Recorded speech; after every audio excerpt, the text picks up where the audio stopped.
जिनेंद्र दीदी। यस्य स्वयं स्वभावाप्ति रभावे कृत्स्नकर्मणः तस्मै संज्ञानरूपाय नमोस्तु परमात्मने। जय बोलो 24 भगवान की जय।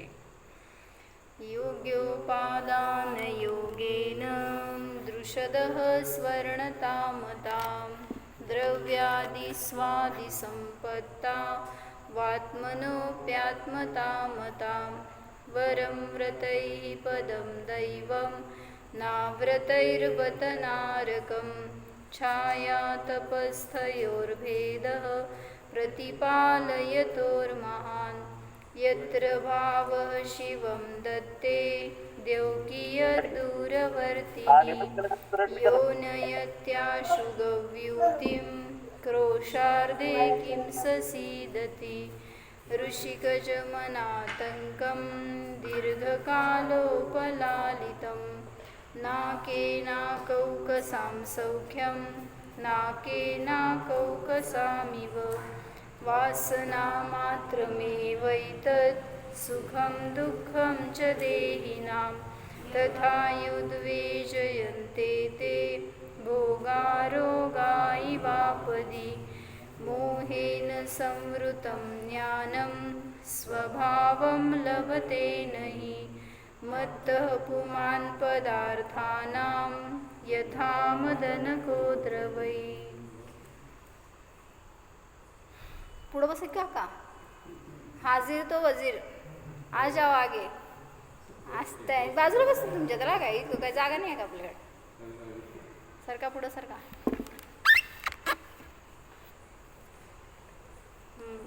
काय चाललं होतं आपलं. मोह काय करतो, ज्ञानाला झाकतो आणि ते यथार्थ वस्तूचं स्वरूप जाणू देत नाही. मोह हा आपला परिणाम आहे. मोह म्हणजे परद्रव्य कर्म हे नाही बघायचं आहे, तर आपल्या परिणामांनीच आपण काय करतो, स्वतःसाठी अडथळा निर्माण करतो. म्हणून आजपर्यंत आपल्याला आत्मा का नाही दिसला, आत्म्याचा अनुभव का नाही झाला, तर मीच स्वतःला अडथळा केलेला आहे. कारण जिकडं दृष्टी टाकायला पाहिजे तिकडं टाकत नाही आहे. जे ज्ञानाला जो विषय द्यायला पाहिजे तो न देता परविषय देतो. म्हणून ध्यान शिबिरात बसलो आपण तर अनुभव केला का पहिला हे सांगायचं. विकल्प झाले ठीक आहे की, पण त्या पुढं जाऊन अनुभव झाला का नाही हे सांगायचं आपण. म्हणजे ते एक्सपेक्ट होतं आम्हाला की तुम्हाला झालं काय नाही, निगेटिव्ह आहे ते कशाला सांगायचं. आपल्याला झाला अनुभव किंवा खूप चांगला आनंद आला, कळलं का नाही किंवा कसं करायचं जरासं अजून सांगा हे विचारा आम्हाला, तर आम्हा अजून चांगला खुलासा करून सांगते. चला, तर काल बघत होतो आपण मोहाचे 2 भेद केले होते, दर्शन मोह आणि चारित्र मोह. दर्शन मोहाचं कार्य काय,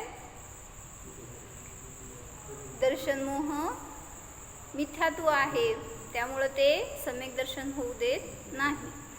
आता चारित्र मोह बघत होतो. चारित्र मोहाचं कार्य काय, चारित्र मोहाचे भेद किती म्हणले, 25 भेद आहेत. कुठले कुठले,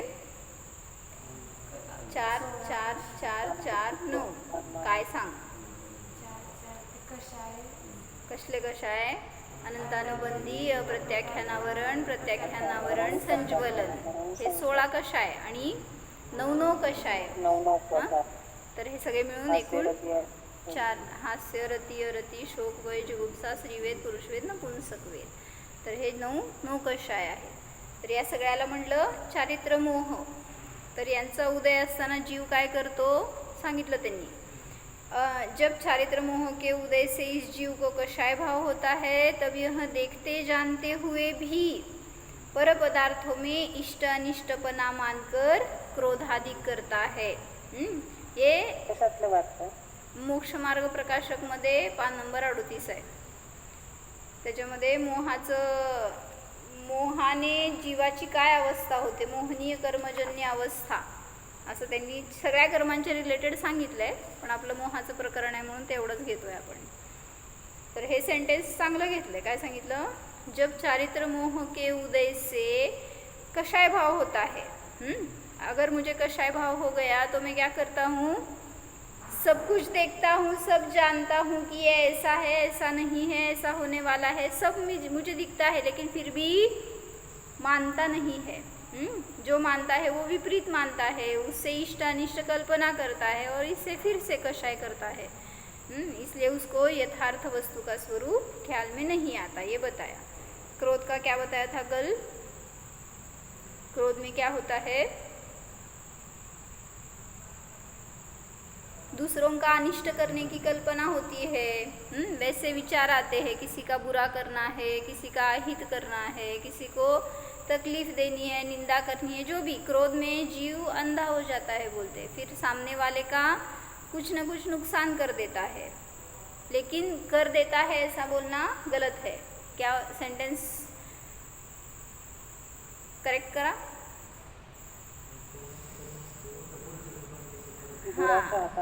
हाँ, क्रोध में जीव पर का बुरा करना चाहता है, लेकिन भवितव्याधीन है। उसका परिणमन होना, बुरा होना कि नहीं होना, ये भवितव्य के अधीन है। वो बुरा कर नहीं सकता। मैं सिर्फ विचार कर सकता हूँ, पर का बुरा तो कभी भी नहीं कर सकता। काय कळलं?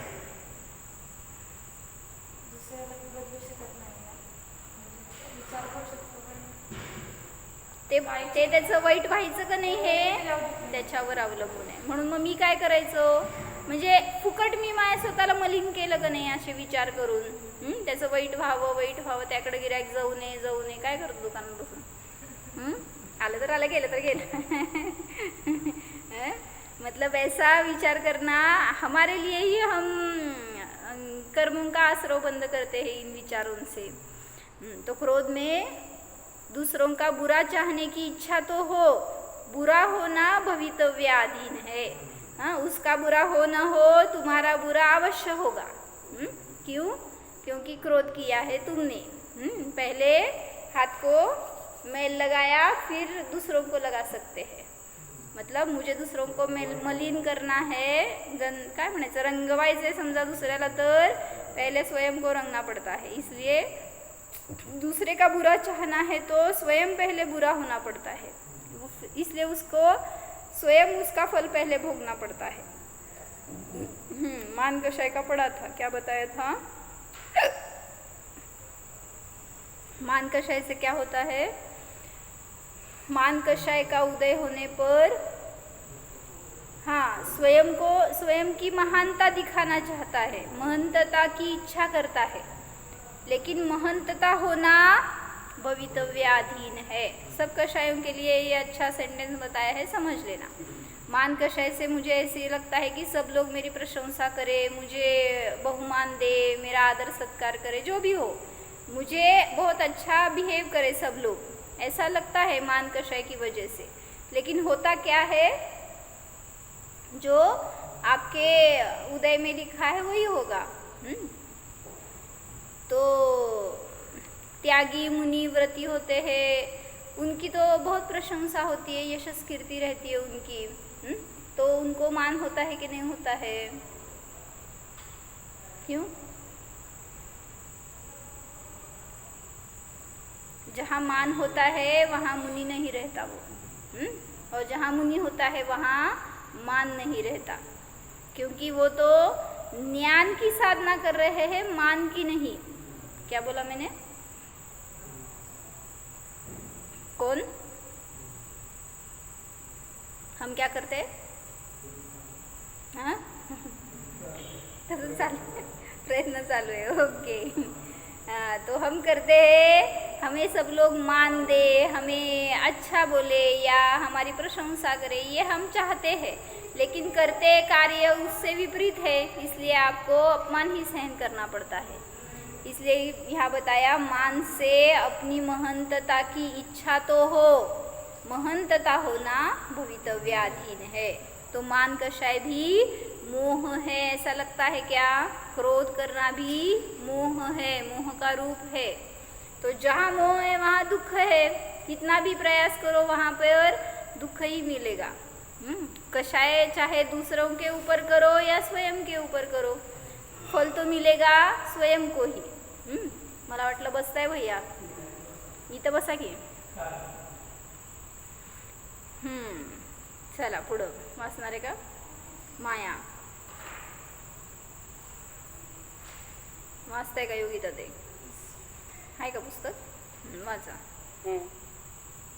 तथा तथा माया का उदय होने पर किसी पदार्थ को इष्ट मानकर नाना प्रकार के छलों द्वारा उसकी सिद्धि करना चाहता है.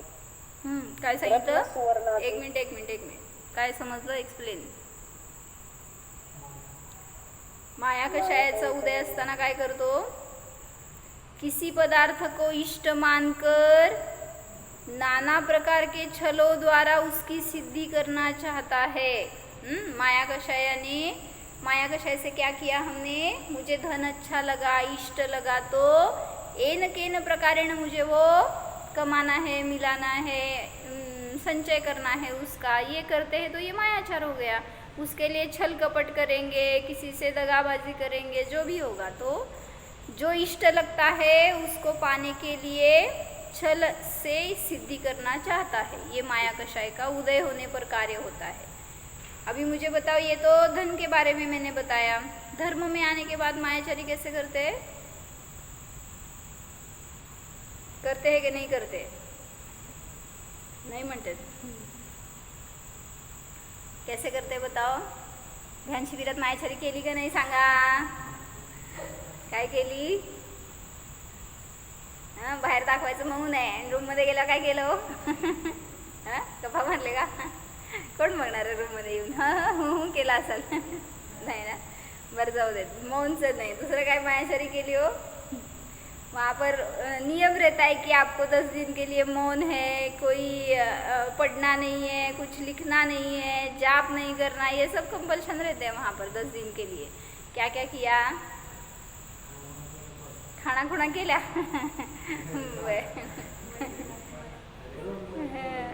दिवसभर बोलले नाही तर म्हटले रात्री झोपल्यावर सगळे बडबड करत होते म्हणे झोपेमध्ये. संस्कार बोलण्याचे ते येऊन स्वतः सांगायला लागले. झोपेत बडबड करत होते म्हणे सगळे. तो मायाचार कैसे करते हैं? हम ध्यान के लिए बैठे, ऐसा लगे सबको, और क्या चल रहा है अंदर? सभी इक्वेशन, कहीं कुछ कैलकुलेशन, कहीं कुछ अरेंजमेंट, प्लानिंग, सब चल रहा होता है. 10 दिन के बाद ये करना है, उधर जाना है, ये ऐसे. क्या किया फिर? ध्यान करने के लिए वहाँ गए कि ये सब ऐसे प्लानिंग करने के लिए. तो इसलिए बताया कि माया का उदय होने पर छल करता है. वो पर के साथ नहीं करता, स्वयं के साथ ही छल होता है पहले. आगे. रत्न सुवर्णादिक अचेतन जोरात वाचा. पदार्थांची जोरात वाचा. रत्न सुवर्णादिक अचेतन पदार्थों की तथा स्त्री दासी दासादि सचेतन पदार्थों की सिद्धि के अर्थ अनेक छल करता है. आता इष्ट ऊपर बताया ना, इष्ट पदार्थ को सिद्ध करना है तो छल करता है. तो उसमें इष्ट में सभी लेना, चेतन अचेतन मिश्र जो भी है. चेतन पदार्थ यानी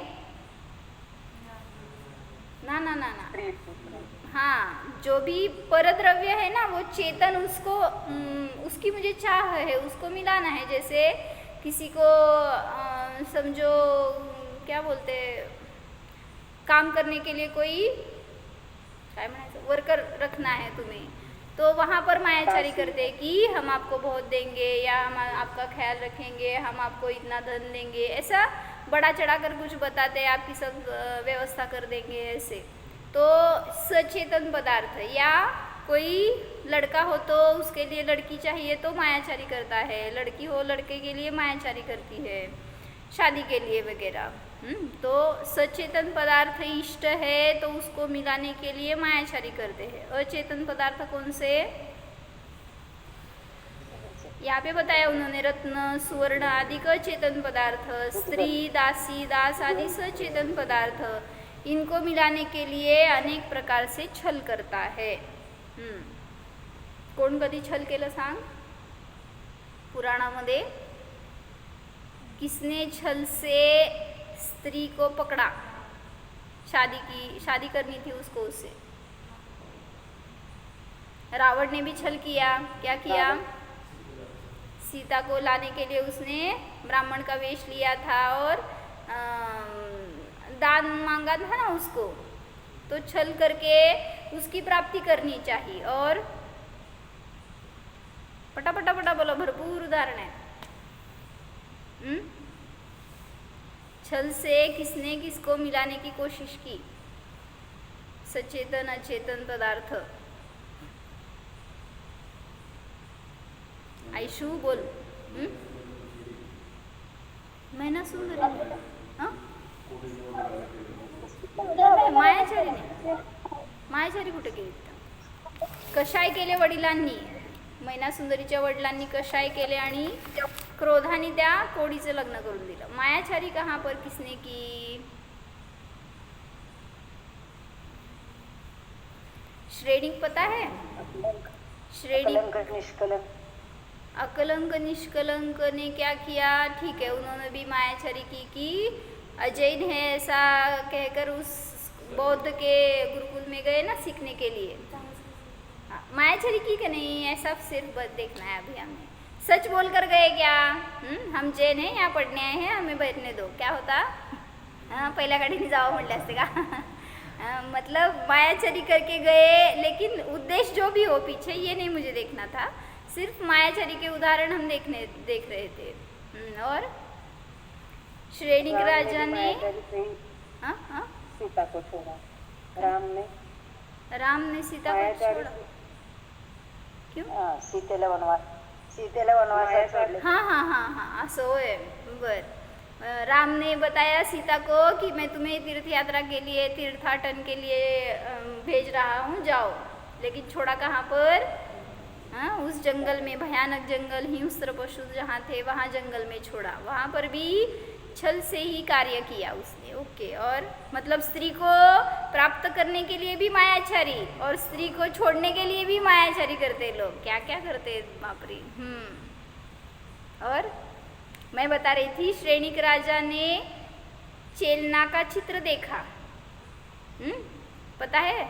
और फिर अभय कुमार गया चेलना को लाने के लिए। अभय कुमार यानी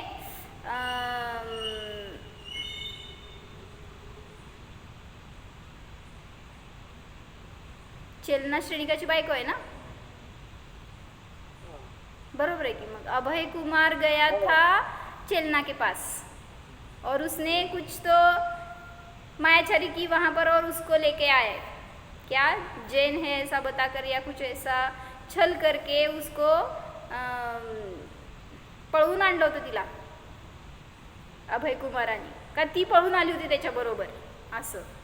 तो ये भी मायाचारी करके लाए थे। और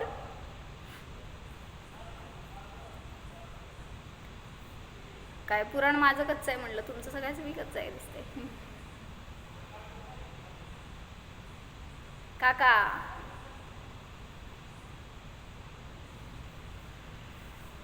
बर, विचार करून सांगताय काय? चंदनबालाला काय केलं? 4 पण सांगितलं। मायाचारी काय केलं ते सांग।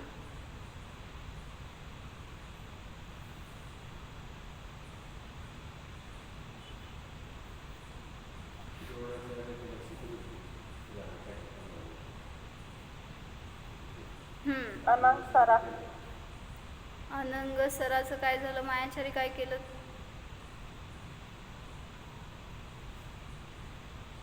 मायाचारीने किडनॅपिंग केलं। हाँ ना, पण त्या तो वो जो विद्याधर था ना जिसने उठाया अनंग सरा को, तो उसके पीछे लगी थी उसकी वाइफ, दूसरे विमान में थी, और ये विद्याधर अनंगधरा के साथ पहले विमान में था। और वो मायाचारी कर रहा था कि पत्नी को समझ में न आए मेरे साथ एक स्त्री है, तो उसने मायाचारी से क्या किया, उसको जंगल में छोड़ दिया और मैं कितना सेफ हूँ, मैं कितना स्वच्छ हूँ, ऐसे दिखाने के लिए वो फिर से पत्नी के पास गया। ठीक है, मतलब वहाँ पर भी एक पत्नी से छुटकारा, एक स्त्री को मिलाना था, सभी तरफ मायाचारी। तो ऐसे और उदाहरण आप मुझे बताने वाले हैं, तब तक याद करके रखो। हाँ, वही मुझे याद आया था, राइट। विष्णु कुमार मुनि ने क्या किया, वहाँ पर भी उद्देश्य अच्छा था लेकिन थी तो मायाचारी ही। उन्होंने अगर वो मुनि के वेश में जाते तो उनके सामने वहीं पे बिठाते उनको भी 700 मुनियों के साथ। हाँ, तो इन्होंने क्या किया था, बटू का वेश लिया था और 3 पग भूमि मांगी थी। तो उसको क्या लगा बलि ब्राह्मण को कि ये इतना सा छोटा सा बटू, उसके पैर कितने और वो 3 पग भूमि मांग रहा है। हाँ, तो उन्हें विक्रिया रुद्धि थी, अपना रूप इतना बड़ा बनाया कि पूरा 2.5 द्वीप उसमें आ गया। पहले पग में मेरू पर्वत, दूसरे पग में मानुषोत्तर पर्वत, पूरा 2.5 द्वीप आ गया उसमें। अभी वो तीसरा पैर कहाँ रखे, और जो ब्राह्मण लोग वचन देते हैं उनको निभाना पड़ता है। तो तीसरा पग उसने अपने सर के ऊपर रखने को कहा। वो उनका सर 2.5 द्वीप में नहीं था क्या, ऐसे मुझे लगा पहले लेकिन फिर भी अभी कहीं नहीं है जगह, इसलिए उन्होंने अपना सिर दे दिया था। ठीक है, तो वहाँ पर भी मायाचारी का उदाहरण बताया। ओके, और बताओ बाद में आगे चलो। ठगने के अर्थ मतलब चेतन पदार्थ हो या अचेतन पदार्थ हो, उसकी सिद्धि के लिए, प्राप्ति के लिए अनेक प्रकार से जो भी छल किया जाता है वो सब मायाचारी है, और जो मायाचारी है वो मोह का रूप है। ठगने के अर्थ अपनी अनेक अवस्थाएं करता है तथा अन्य अचेतन सचेतन पदार्थों की अवस्था बदलता है। किसी को ठगना है इसलिए इत्यादि रूप छल से अपना अभिप्राय सिद्ध करना चाहता है। किसी को ठगना है तो वो अपनी भी अनेक अवस्थाएं करता है, मतलब अपने भी रूप बदलता है, और अन्य जो भी उसके पास पदार्थ है उनकी भी अवस्थाएं बदलता है, उनको भी कुछ रूप से बेरूप कर देता है या उनका रूप परिवर्तित कर देता है। ये सब ठगने के कार्य है, मायाचारी करने के कार्य है। इस प्रकार माया से इष्ट सिद्धि के अर्थ छल तो करे परंतु इष्ट सिद्धि होना भवितव्य अधीन है। काय सांगितलं सांगा।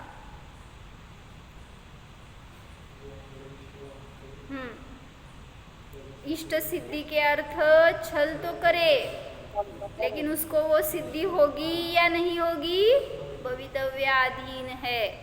मतलब आप करते जाओ, बहुत प्रकार से प्रयत्न करते जाओ कि आपको वो छल करके कोई पदार्थ मिलाना है या सिद्ध करना है, तो छल तो करते रहेंगे, वो पदार्थ मिले या न मिले, लेकिन आपको अवश्य मोह का बंध होगा और उसका फल आपको दुःख भोगना पडेगा। दुकानात काय करता हो मायाचारी? नाही करत? हां, मायाचारी शिवाय धंदाच होत नाही आमचं। मग हे मायाचारीच आहे। काय करता हो दुकानात बसून? म्हणून दुकानात बसायचं म्हणते आम्हा। काय करतो संसारामध्ये मायाचारी सांगा? माताजी तो हर बार बताते हैं कि स्त्रियाँ कैसे मायाचारी करती है। क्या करती है? पति को बताती है कि तुम्हें शक्कर लाना है, पूरी खत्म हो गई है घर में, और होती है घर में लेकिन लाने को बताती है। ऐसे बहुत तरह से, या मुझे कहीं जाना है, शॉपिंग करनी है, ये नहीं बताएंगे। मुझे इतना सारा वही सामान लाना है, जो कुछ भी घर में आवश्यक है वो सामग्री लाना है, तो पैसे तो बोलेगी। और क्या करते बताओ? आप बताओ, मैं क्यों बताऊँ? मतलब उसका हमारे लिए यूज़ करना होता है तो ये इनडायरेक्टली ऐसे छल करते हैं, ये बताना था। माया से इष्ट सिद्धि के अर्थ छल तो करे परंतु इष्ट सिद्धि होना भवितव्याधीन है। विशाल भैया माझ्यासमोर येऊन बसायचं आहे। पुढं लोभ कोण वाचतंय? कोणाकडे आहे का पुस्तक? हां, प्रवचन कुठं आहे? प्रवचन कुठं आहे? कुठं आहे? स्वाध्यायामध्ये आहे का? हां, का हो? मला वाट दिसलं नाही, मी पाठीमागं पडदा दिसतोय म्हणून म्हटलं कुठं आहे, बाहेर आहे का? होय का? बाहेर होतो, आलो 5 मिनिट. काय सांगितलं? लोक कशायचं कार्य पुढं सांगायला लागले. कोणाकडे शास्त्र आहे का? दुसऱ्याकडं वाचताय का? काव्या मोक्षमार्ग प्रकाशक आहे का? असेल नाही. बरं वाचत आहे. वाचा. कोण दुसरं असेल तर जरा म्हटलं मायाबरोबर जोडलं जावं. प्रगतीताई शास्त्र आहे का? सुवर्ण भाभी नाही हो. घेऊन बसावं की जरासं जवळ. मी काय सांगाले मायाचारी कळावं की खरं सांगाले का खोटं सांगाले मायाचारी करायले. वाचा. तथा लोभ का उदय तथा लोभ का उदय होने पर पदार्थों को इष्ट मानकर उनकी प्राप्ति चाहता है. लोभ का उदय तो परिचित है. किसी भी पदार्थ की प्राप्ति के लिए जो भी इच्छा होती है वो लोभ है. वस्त्राभरण धन धन धान्य धान्यादि अचेतन पदार्थों की तृष्णा होती है तथा स्त्री पुत्रादि अचेतन पदार्थों की चेतन तृष्णा का स्त्रीला अचेतन करून टाकला का काय? चेतन पदार्थों स्त्री तथा पुत्र स्त्री चेतन. पुत्रादि चेतन पदार्थों की तृष्णा होती है. क्या चेतन हो या अचेतन हो उन पदार्थों की तृष्णा ये लोभ का उदय का कार्य है. सभी है. क्रोध मान माया लोभ सभी एक साथ रहते हैं लेकिन उसकी क्वालिटी अलग अलग रहती है. मुझे बताओ धन कमाते हैं 4 कषायों में से कौन सा कषाय होता है वहाँ पर? क्रोध कैसे होता है? कैसे होता चारों है? कषाय मौजूद है. हाँ चारों कषाय मौजूद है. कैसे बताओ ना. मुझे धन कमाना है तो क्रोध कैसे? मुझे नहीं तुम्हें. कैसे क्रोध करते प्रज्वल? अगर वो कस्टमर जो आया आहे ना वो कुछ तो आपको घासाघीस काय म्हणायचं बार्गेनिंग करायला लागलाय तर इतका क्रोध येतो. तासभर बिचारा घासला पण नंतर नको मला राहू दे तुमच्याकडेच म्हटला आणि गेला. काय केलं हो तुम्ही? मतलब वहाँ पर क्रोध हो जाता है. या अच्छा माल हमने मंगवाया था लेकिन वो उतने अच्छी क्वालिटी का नहीं आया तो उनके ऊपर भी क्रोध आता है. हर तरह से जहाँ पर क्रोध धन कमा रहे वहाँ पर क्रोध किसी न किसी रूप से आता है. और कोई कस्टमर आया था उसने बताया मुझे बहुत बड़ी डील करनी है और उसने बहुत थोड़े में कुछ तो निपटा कर चला गया तो वहाँ पर भी आपकी जो भी प्लानिंग थी वो फेल हो गई तो इसलिए वहाँ पर क्रोध आता है. मान कैसे? अच्छा बिक गया मेरा हाँ मैंने कितना अच्छा बिजनेस किया. हाँ तो ये हो गया मान कषाय. मैंने इतने कमाए.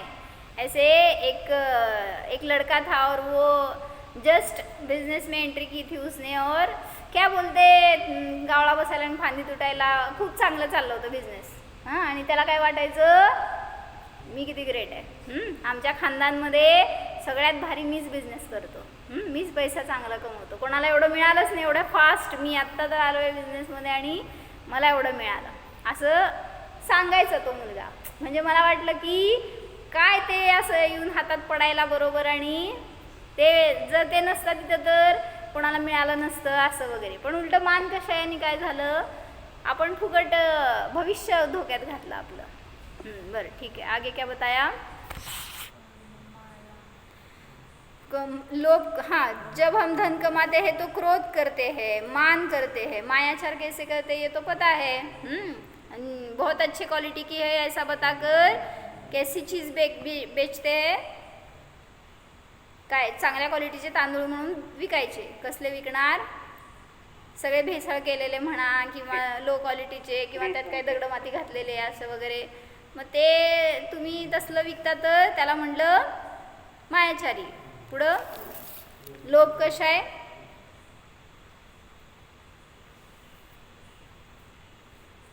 लोभ कशाय करते तो?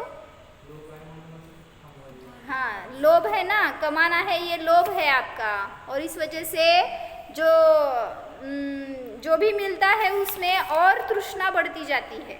इसलिए बताया लोभ का उदय होता है तो पर पदार्थों को इष्ट मानकर उनकी प्राप्ति चाहता है. फिर वो चेतन पदार्थ हो या अचेतन पदार्थ हो उसमें तृष्णा बढ़ती ही जाती है. जैसे मैंने बताया था एक बार कि एक लड़का था उसको धर्म के प्रति बहुत आस्था थी, उसमें बहुत इंटरेस्ट था, वो बहुत अच्छे से स्वाध्याय आदि करता था, लेकिन घर वालों ने उसको जॉब पे लगा दिया और अभी उसका मन नहीं था जॉब करने का या पैसे कमाने का, लेकिन करना पड़ा उसको अभी घर में। तो करते गया तो क्या हो गया, उधर ये धर्म की वजह से पुण्य का बहुत संचय हो गया था, तो वहाँ पर एंट्री करने के बाद उसको भी काय बहुत धन मिलने को स्टार्ट हो गया। पहले ईयर से दूसरे ईयर में ज़्यादा, तीसरे ईयर में एक पोस्ट ज़्यादा मिल गई। ऐसे करते करते क्या हो गया, उसको धन के प्रति काय म्हणला सिद्धम, विटॅमिन एम हो ना, ते वाढायला लागल्यावर काय झालं, त्याच्यामध्येच आता अडकला। कसलं धर्मान काय, आता सगळं स्वाध्याय विद्याय राम राम, का सीता सीता, म्हणजे ते सगळं बंद पडलं। म्हणजे लोभ मला सांगायचं होतं की जो भी हम कमाते हैं या किसी भी पदार्थ की प्रति तृष्णा बढ़ती जाती है, वो लोभ कषाय का कार्य है, और लोभ कषाय भी माया मोह का रूप है, तो मोह है इसलिए दुख ही है। आगे तथा अपने को या अन्य सचेतन अचेतन पदार्थों को कोई परिणमन होना इष्ट मानकर उन्हें उस परिणमन रूप परिणमित करना चाहता है। मतलब सभी परद्रव्यों को अपनी इच्छा के अनुसार परिणमाना चाहता है, ये भी लोभ है। क्या बताया, लोभ का कार्य मैंने लोभ किया इसलिए वो कार्य होता है, ऐसे नहीं है। इसलिए आगे के सेंटेंस भी वही बताया। इस प्रकार लोभ से इष्ट प्राप्ति की इच्छा तो हो, परंतु इष्ट प्राप्ति होना काय भवितव्य के अधीन है। मतलब आपको प्राप्त होगा या नहीं होगा ये डिपेंड्स। तुमचं लक असेल तर मिळणार, नसेल तर नाही। तुम्ही इच्छा केलं, नाहीतर आपण काय म्हणतोय मग तिथं लगेच बघा मी इच्छा केला आणि लगेच मला मिळालं, किंवा मी असं व्हावं म्हणलं होतं आणि असंच झालं, म्हणजे लगेच त्याच्यामध्ये पण मान कशाय परत। सगळे रूप सगळ्या कशायांमध्ये दिसतात, फक्त ते बघण्याची दृष्टी पाहिजे। तुम्ही एखादी चीज चांगली बनवली योगिताताई, काय झालं सांगा। हे कोण आहेत नवीन, श्रीदेवी चौगुले, मराठी समजते ना, समजतंय, बर। कुठले आहेत तुम्ही, तुमचा आवाज म्यूट आहे, ओ म्यूट आहे, म्यूट आहे, म्यूट काढायला येते का। सांगली सांगली सांगली, नांद्रे। बरं बरं।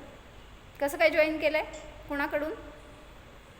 मी ते इचलकरंजीच्या मंगलताईंच्याकडनं घेतलेलं। बरं बरं, असेल, ठीक आहे। काय समजलं सांगा, आता काय सांगितलं कळलं का। 4 कशाय सांगितले, मराठी समजते ना, नाही मी हिंदी बोलले, हिंदी समजते ना, हां म्हणजे मला बोलायला येत नाही पण समजलं ना म्हणून विचारते। तर 4 कषाय सांगितले, 4 कषायांचं स्वरूप सांगितलं। मग 4 कषायांच्या अधीन होऊन आपण काय इच्छा करतो, असं व्हावं। इच्छा तर आपल्या अधीन आहे, पण होणं का नाही होणं हे भवितव्य अधीन आहे, हे सांगितलं। काय इच्छा करता हो, तुमची इच्छा सांगा काय आहे, म्हणजे मी काय पूर्ण करणार नाही आहे, फक्त सांगा म्हणते। मला भगवान बनायची इच्छा आहे। अरे बापरे, बरं लय मोठं मागितलं। मला वाटलं कुठं म्हणाल पोरं बाळा चांगलं राहू दे, धर्म करू देत, काहीतरी असलं काहीतरी मागतात लोक, भगवान बनायचे तर दास तू, असं कोणतरी म्हणाल देवता बाजूला असले तर। तो 4 कषाय करते हैं और कोई न कोई इच्छा रखते हैं उसके पीछे, तो इच्छा करना इतना ही आपके अधीन है, वैसा परिणमन होना आपके अधीन नहीं है। तो ये 4 कषाय जो है वो अनंतानुबंधी, अप्रत्याख्यानावरण, प्रत्याख्यानावरण और संज्वलन, जिनका उदय होने पर आत्मा को सम्यक्त्व न हो, स्वरूपाचरण चारित्र न हो सके, वे अनंतानुबंधी कषाय है। जिनका उदय होने पर देश चारित्र नहीं होता, इसलिए किंचित त्याग भी नहीं हो सकता, वे अप्रत्याख्यानावरण चारित्र है, कषाय है। काय सांगायचं आहे, अनंतानुबंधी कषाय कहाँ रहते हैं,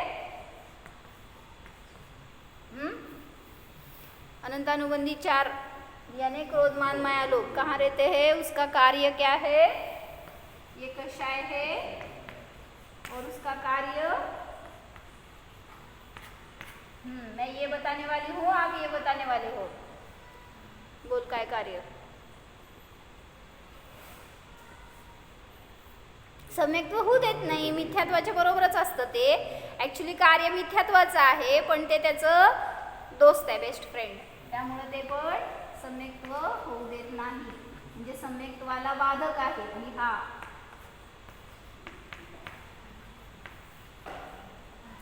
लिहा. सेकेंड क्या बताया, अप्रत्याख्यानावरण. इसका क्या कार्य है बताओ. अप्रत्याख्यानावरण चतुष्क. बोला, सगळ्याला माहिती आहे काय मी नवीन सांगिना. सकल चारित्र नहीं होने देता. अप्रत्याख्यानावरण है वो.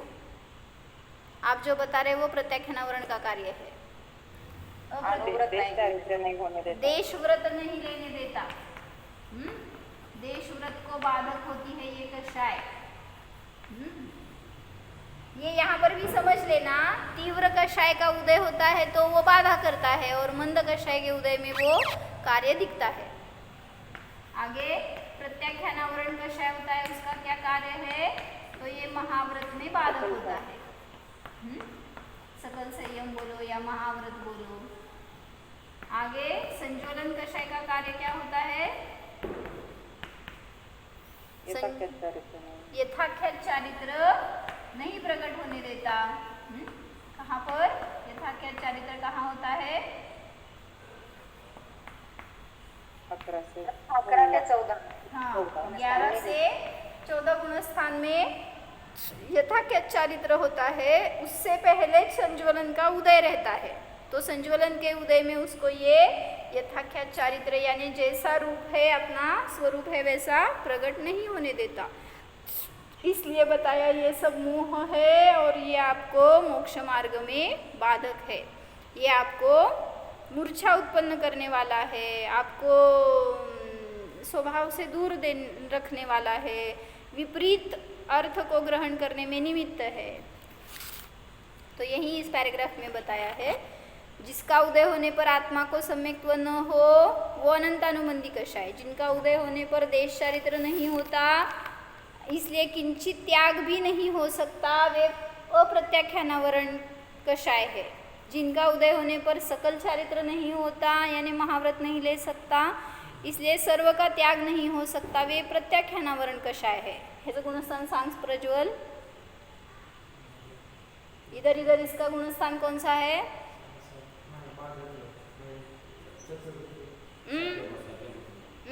1 ते 5.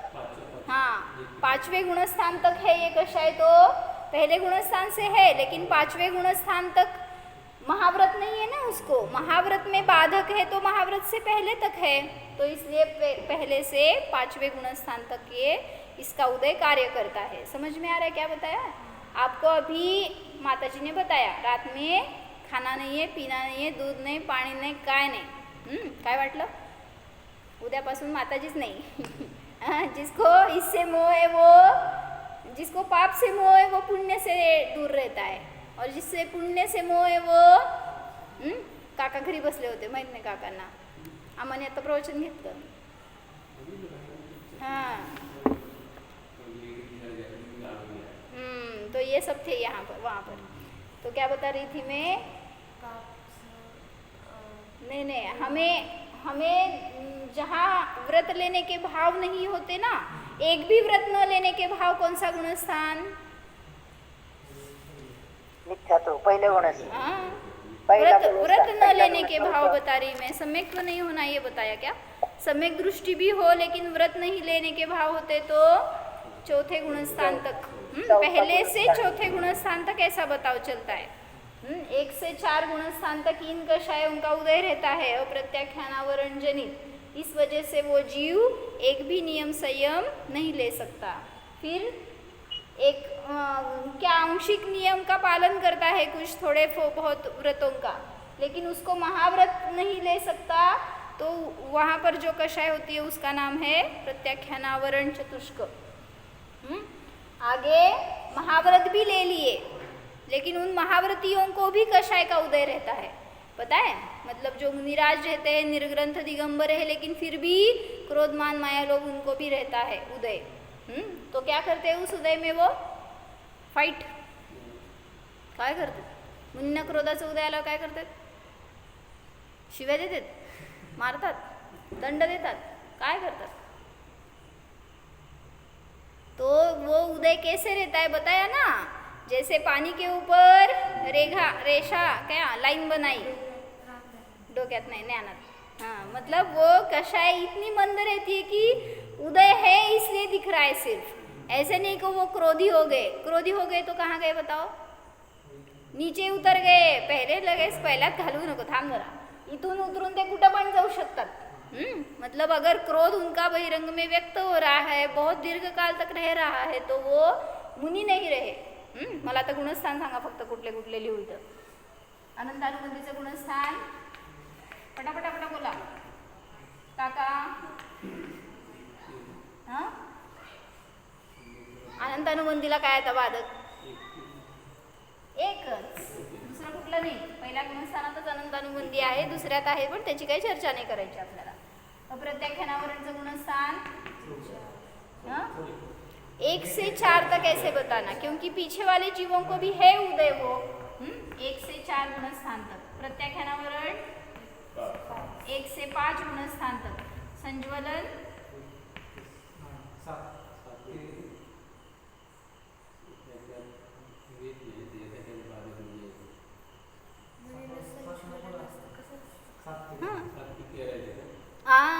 मोह कुठे गेला?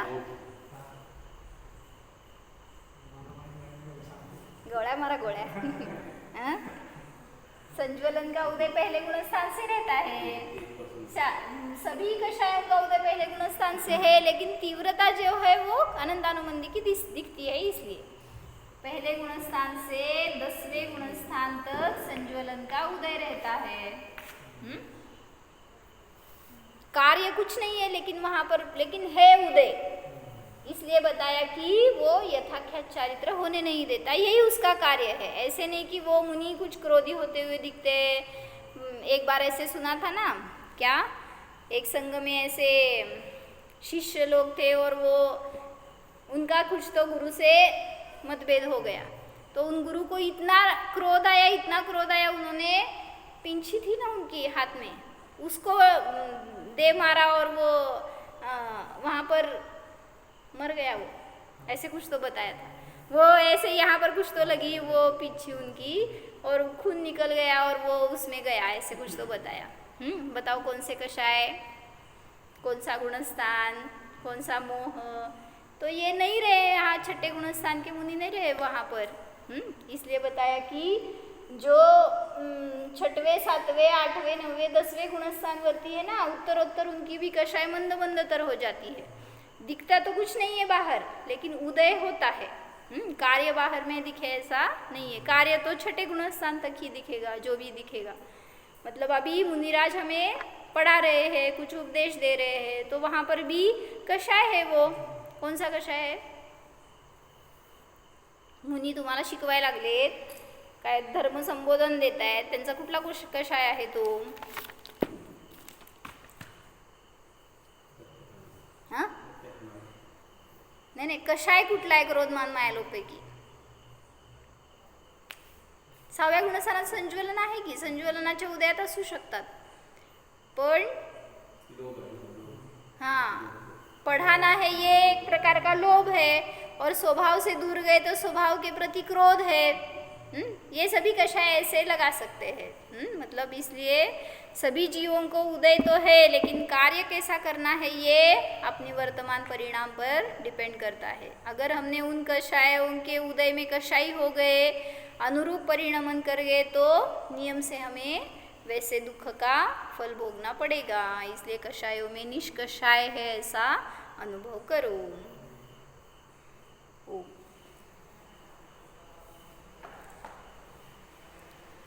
जाणाम हा मी निष्कषाय स्वरूप जीव आहे।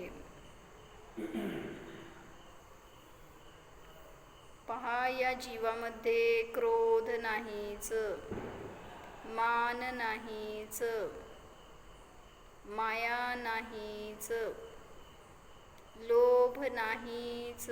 पहा, हा मी तर अनादि अनंत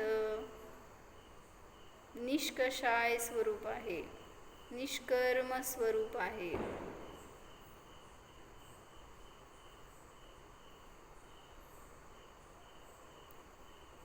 तृष्णा कषाय रहितोऽहम्, तृष्णा भाव रहितोऽहम्, न्यायक स्वरूपोऽहम्. ओम. विसर्जन.